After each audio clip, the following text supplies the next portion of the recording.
स्वागत है आपका आपके प्यारे से YouTube channel GK underline study में। आज की इस वीडियो में हम लोग 12th क्लास के इंग्लिश के पोइट्री सेक्शन का 7वां चैप्टर मेकाविटी द मिस्ट्री कैट और इसके पोएट जो है वह टी.एस. इलियट जी हैं। आज हम लोग इसी के बारे में पढ़ने वाले हैं। इसमें हम आपको लाइन बाय लाइन सबका हिंदी अर्थ बताएंगे, अच्छे से एक्सप्लेनेशन करेंगे ताकि आपको इस चैप्टर से एक भी ऑब्जेक्टिव क्वेश्चन ना छूटे, क्योंकि इसके जो कवि परिचय है उससे ऑब्जेक्टिव क्वेश्चन बहुत सारे बनते हैं। तो चलिए हम शुरू करते हैं और आपको अच्छे तरीके से इसका हिंदी अर्थ समझाते हैं। तो सबसे पहली बात आती है कि मेकाविटी द मिस्ट्री कैट, इसका अर्थ क्या होता है, इस शीर्षक का क्या मतलब है। तो मेकाविटी एक जो है ना कैट का नाम है और यह कैट द मिस्ट्री कैट मतलब यह एक रहस्यमयी बिल्ली के बारे में है। यहाँ पर आप कैट का ही चर्चा कीजिए, क्योंकि इसमें बिल्ला भी हो सकता है और बिल्ली भी हो सकता है, तो इसमें हम कैट ही सिर्फ बोलेंगे। तो इसमें एक रहस्यमयी कैट के बारे में दर्शाया गया है जिसका नाम मेकाविटी है। और मेकाविटी जो है यह एक मॉन्स्टर कैट है। मॉन्स्टर कैट कहने का अर्थ है यह रहस्यमयी कैट है, जो है यह राक्षसी कैट है। अगर आप मेकाविटी के अंदर तक जाएंगे तो यह एक राक्षसी कैट है जिसके अंदर मैजिकल पावर है और उसी को कॉमिक इफेक्ट देते हुए इसकी रचना की गई है मेकाविटी द मिस्ट्री कैट। तो चलिए इसके कवि के बारे में जीवन परिचय अच्छे तरीके से समझते हैं।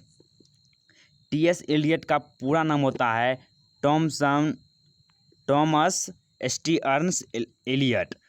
टॉमस स्टीअर्न्स इलियट, जिनका जन्म जो है 1888 ईस्वी में हुआ था एवं मृत्यु इसका 1965 ईस्वी में।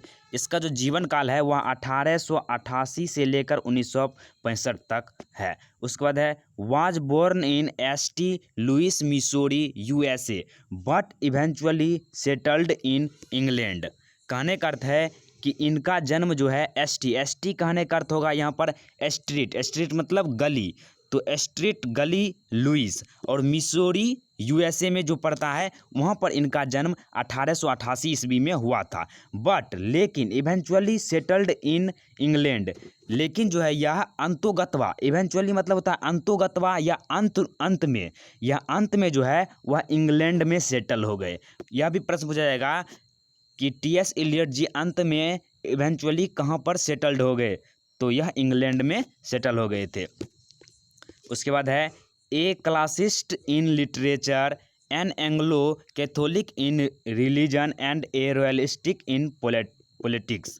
इसका अर्थ है कि यह साहित्य में जो है शास्त्रीय विचारधाराओं को मानने वाले थे। ये अपने कथन में जो है ना बोलते थे, इनका कहना था, ये अपने कथन में बोले थे कि मैं जो है लिटरेचर साहित्य में जो है क्लासिस्ट मतलब होता है शास्त्रीय विचारधाराओं को मानने वाला। तो यह जो है टी.एस. इलियट जी यह शास्त्रीय विचारधाराओं को मानने वाला पर्सन था। N Anglo Catholic in religion, और यह जो है एंग्लो मतलब होता है ईसाई संप्रदाय को मानने वाला थे। जो इंग्लैंड में होते हैं वह ईसाई संप्रदाय को मानने वाले होते हैं। तो यह ईसाई संप्रदाय के विचारों को मानने वाले व्यक्ति थे, कवि थे।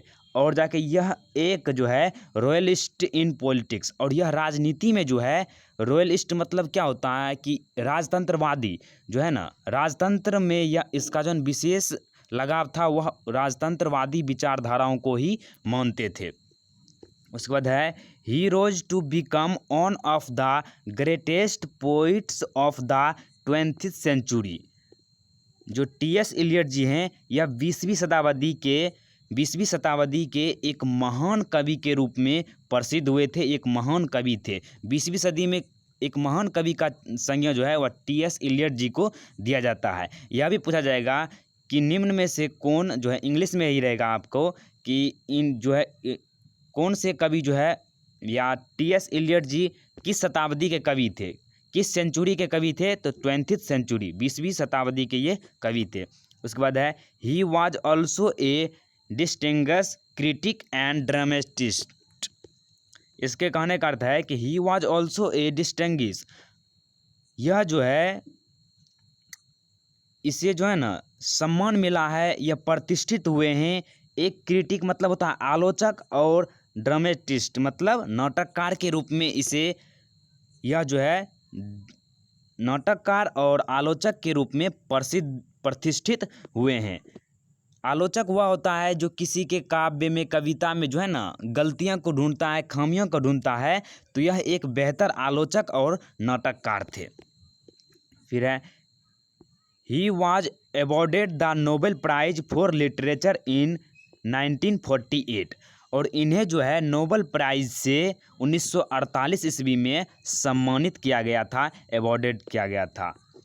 उसके बाद है his best known poem are the Waste Land, Ash Wednesday and Four Quartets. जो है इनकी 3 प्रमुख रचना है। इसमें से आपको जो फर्स्ट वाला है द वेस्टलैंड, यह बहुत ही प्रमुख है क्योंकि यह हर बार पूछा गया है और पूछा भी जा सकता है, इसलिए आपको इसके रचना में ये तीनों को ध्यान देना है। उसके बाद है as a poet and spokesman for his age he truly represents the intellectually, social and philosophical moods of the 20th century. ये कवि जो है एक वक्ता के रूप में और एक कवि के रूप में अपने समय के अर्थात 20वीं शताब्दी में के समय के जो वहाँ की सामाजिक, सोशल मतलब सामाजिक, इंटेलेक्चुअली मतलब बौद्धिक, जो सामाजिक बौद्धिक और जाके फिलोसॉफिकली मतलब होता है यहाँ पर जो उस समय की सामाजिक हो गया, बौद्धिक हो गया, दार्शनिक, यहाँ पर फिलोसॉफिकल मतलब होता है दार्शनिक। तो वहाँ के सामाजिक, दार्शनिक और बौद्धिक विचारों को, मूड्स मतलब विचारधाराओं को अपने कविताओं में बेहतरीन ढंग से उसे सम्मिलित करते थे, उसे प्रस्तुत करते थे। उसके बाद नेक्स्ट है the present poem Macavity the mystery cat. जो यहाँ पर पोएम है यहाँ पर जो कविता है poem Macavity the mystery cat is from his collection called old poems book of practical cats. यहाँ पर जो आप देख रहे हैं the mystery cat, Macavity the mystery cat, यह जो है इसके कविता संग्रह कलेक्शन ऑफ पोएम से लिया गया है जिसका नाम है old poems book of practical cats. तो यह पूछा जाएगा कि यह कहाँ से लिया गया है, तो old poems book of practical cats.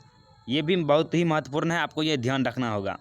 उसके बाद है which was made into a very successfully music on stage by the great composer sir Andrew Lloyd weber. जो है इसकी जो यहाँ पर आप प्रस्तुत है old poems book of practical cats.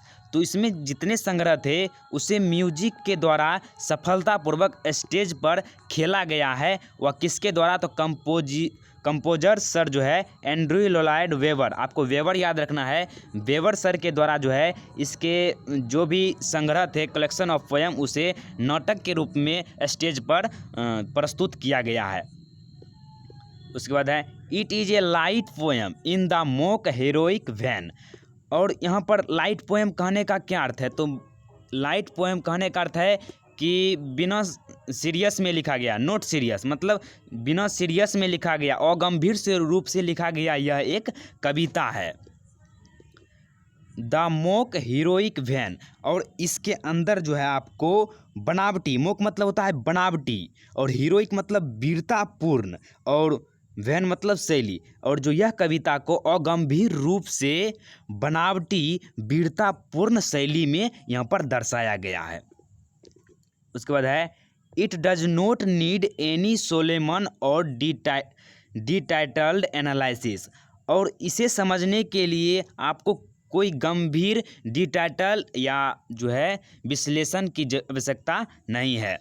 फिर है its charms comes from its neat rhymes and galloping rhythms as well as the comic effect of a monster criminal who is in fact a cat. और इसमें जो है इस कविता में rhymes हो गया और गैलोपिंग रिदम्स हो गया, लय जो प्रभाव है उसके बारे में यहाँ पर चर्चा किया गया है। गैलोपिंग्स मतलब होता है आकर्षक, तो इसके जो लय हैं, रिदम्स हैं, ये बहुत ही आकर्षक हैं और इसमें कॉमिक इफेक्ट के लिए, हास्य पद प्रभाव के लिए एक मॉन्स्टर मतलब राक्षसी प्रवृत्ति के बिल्ली जो है यहाँ पर कैट जो है उसका वास्तव में यहाँ पर वर्णन किया गया है। तो इस तरह से आपका जो है कवि परिचय समाप्त हुआ। नेक्स्ट वीडियो में हम लोग इसके पूरे अर्थ को समझने वाले हैं। तब तक के लिए जय हिंद जय भारत। अगर चाहते हैं कि इस तरह का वीडियो अगर आपको और भी मिलता रहे तो चैनल को सब्सक्राइब कर सकते हैं। मिलते हैं अगली वीडियो में, तब तक के लिए जय हिंद जय भारत।